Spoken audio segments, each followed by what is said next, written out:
सोमवार को वट सावित्री पूजा को लेकर खगौल की महिलाओं में सच में काफी उत्साह और श्रद्धा देखी गई। सुबह 4 बजे से ही महिलाएं वट वृक्ष के नीचे पहुंचकर पूजा अर्चना में जुटी थीं।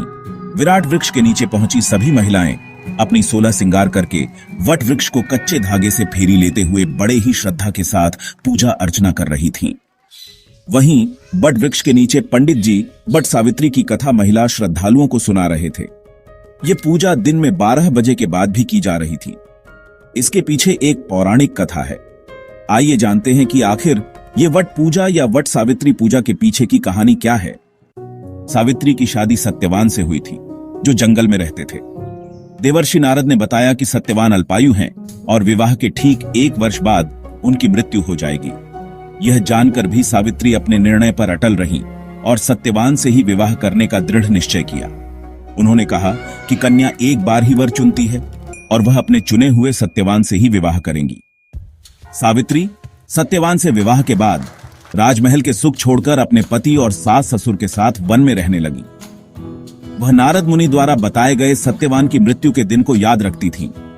जब मृत्यु का दिन नजदीक आया तो सावित्री ने 3 दिन पहले से ही निर्जला उपवास करना शुरू कर दिया।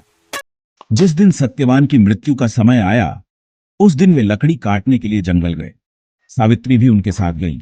जंगल में सत्यवान को असहनीय दर्द हुआ और वे सावित्री की गोद में सिर रखकर लेट गए।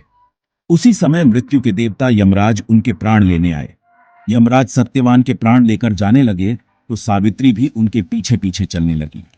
यमराज ने उन्हें बार बार रोकने की कोशिश की और वापस जाने को कहा, लेकिन सावित्री ने अपनी पतिव्रता और धर्मनिष्ठा के बल पर उन्हें नहीं छोड़ा। वे तर्क और धर्म के सिद्धांतों के आधार पर यमराज से बात करती रही। सावित्री की निष्ठा, धैर्य और बुद्धिमत्ता से प्रसन्न होकर यमराज ने उन्हें एक एक करके 3 वरदान मांगने को कहा, सत्यवान के प्राणों को छोड़कर। सावित्री ने पहले वरदान में अपने अंधे सास ससुर की आंखों की रोशनी मांगी। दूसरे वरदान में उन्होंने अपने ससुर का खोया हुआ राज्य वापस मांगा।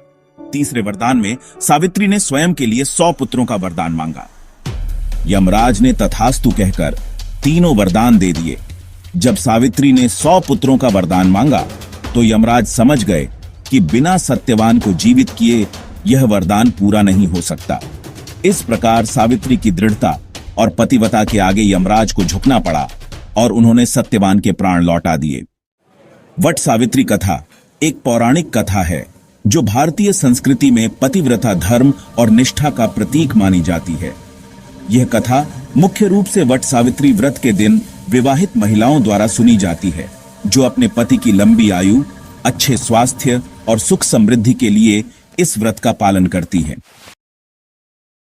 पटना शहर में सिसरो अस्पताल के ठीक सामने बेली रोड के पास साईं संपन्न ग्रुप द्वारा एक निर्माणाधीन परियोजना की शुरुआत की गई है, जिसका नाम रखा गया है अजय सिटी।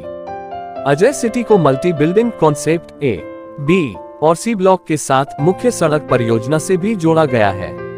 इसमें मिलने वाली सुविधाएं हैं जैसे स्विमिंग पूल, मंदिर, खेल का मैदान, बच्चों के लिए गेमिंग हाउस, छठ घाट, जॉगिंग ट्रैक, बच्चों का पार्क और मिनी थिएटर। अब देर किस बात की, अपने सपनों का फ्लैट अब कम कीमत पर बुक करें।